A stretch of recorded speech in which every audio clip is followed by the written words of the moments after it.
So this is the isometric technique for the Flexbar or the Therabar.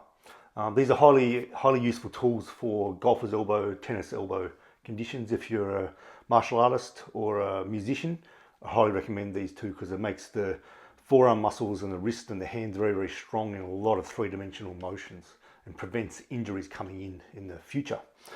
So a lot of people have right-sided tennis elbow, so pain through the outside of the elbow here. That's what this is for. So I'm grabbing it with my right hand and my wrist is straight. So I haven't got it kinked like that and I haven't got it kinked like this. The wrist is just straight here. And then my other hand comes around this way. So my palm faces away, thumb down, and I grab the top. I can wind my wrist up more or I can wind it up less. So I might wind it up less right now. I grab, then I just extend forward.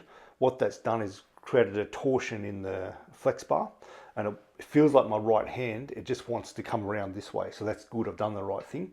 And all I do for the isometric part, I just hold this here.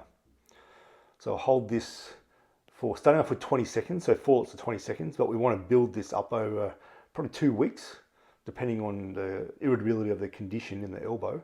We build it up to 45 seconds, 4 sets of 45 seconds, doing this 2 to 3 times a day. This has an analgesic effect on the tendon and therefore the pain. And it gives the tenocyte, so the cells that produce the tendon, gives them the stimulation that it needs. So tendons love load, and this is loading it here. So when you do this, we don't want anything more than a 4 out of 10 with pain. If we go over a 4 out of 10, it can start to arc the condition up a little bit. So then I just relax it now. If I found that was a bit too hard, I keep the wrist straight here, just like we just showed at the start, but I do less turn here. So it's hardly even anything here. So even my wrist is straight on this top hand. Then when I extend out, there's less of a twist, there's less of a torque in the bar. So there'll be less pressure going through my forearm here. So we don't do anything more than a 4 out of 10. And what people often find by the time they've done their 4th set, that a 4 out of 10 pains drop down to a 2 or even a 1.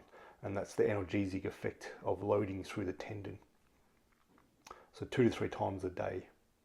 If you find you need a bit more pressure going through, it's getting better, wind this up, a big twist through your wrist here. So when you open this out, there's even more of a twist going through the bar. And with any tendon injury, if you haven't heard, gelatin supplementation with vitamin C. Really, it loads into the tendon and gets rid of problems quite fast in nearly every case I've seen. Seems to be very ineffective for shoulder problems though, unfortunately.